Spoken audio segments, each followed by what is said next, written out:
મુમુક્ષુતા તો હતી, પરંતુ પોતાની બુદ્ધિના ત્રાજવે તોલવા ગયા ને એમાં દશા બગડી. એટલે ભગવાનના સત્પુરુષને બુદ્ધિના ત્રાજવે તોલાય?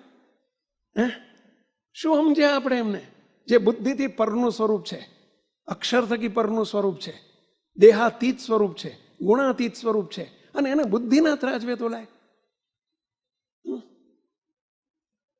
કંપાણી હોય ને મોટી કંપાણી, કંપાણી જોઈશ તમે? ઓલી લાકડા તોલવાની કંપાણી હોય, કોલસા તોલવાની કંપાણી કહેવાય. સમજ્યા? મોટી ટ્રક તોલવાની હોય ને એને શું કે તમારી ઇંગ્લિશમાં? Way bridge.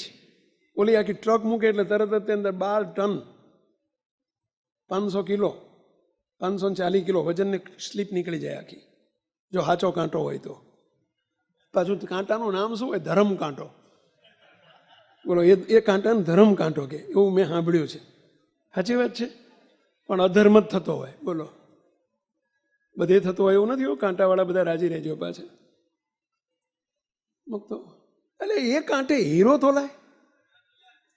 15 ટન બટાકાની કાથ ગાડી તોલાય, પણ આવડો નાનો 10 કરોડનો હીરો તોલાય એની ઉપર? તો કે હીરો તોલાતો નથી. ના, વજન આવે મોટા. એ 12 ટન ને 15 ટન જ તોલાય એની ઉપર. એ કંપાઈને લાકડા જ તોલાય, કોલસા તોલાય. એ કંપાઈને કે હોનાની લગડી ના તોલાય એ પેલા. અને હીરો તોલાય? જેના 1 અંશનો હીરો હોય કે તો તે જેના કરોડો રૂપિયાની કિંમત હોય, એના કાંટા જુદા હોય ભાઈ. એમ ભગવાનને સત્પુરુષ છે ને, એ હીરા છે, ડાયમંડ છે. એને તોલવા આ બુદ્ધિ કામમાં આવે? તો કે પણ હું બહુ બુદ્ધિશાળી છું અને કરોડો રૂપિયા કમાઉં છું, તો મારી બુદ્ધિએ ના તોલાય? અરે, તારી બુદ્ધિએ ના તોલાય. આ તારો કંપાણી છે, તારી જોડે કંપાણી છે આપણી જોડે. એનાથી કોલસા તોલાય મોટા રાજ થાય, કરોડોનું મેનેજમેન્ટ થાય, લાખો માણસોને રંજન કરાવી શકાય. ભગવાનને સત્પુરુષને આ બુદ્ધિથી તોલાય? આ બુદ્ધિથી તોલવાનો પ્રયત્ન કર્યો ને આંબા શેઠે, એમાં દશા બગડી. બોલો,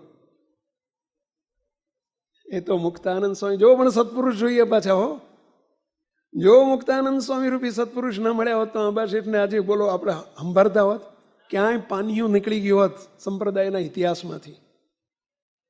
પણ એમાંય પાછા સત્પુરુષને, મહારાજને ઓળખાવાય સત્પુરુષ જોઈએ. મહારાજે મુક્તાનંદ સ્વામી રૂપી સત્પુરુષને નિમિત્ત કર્યા.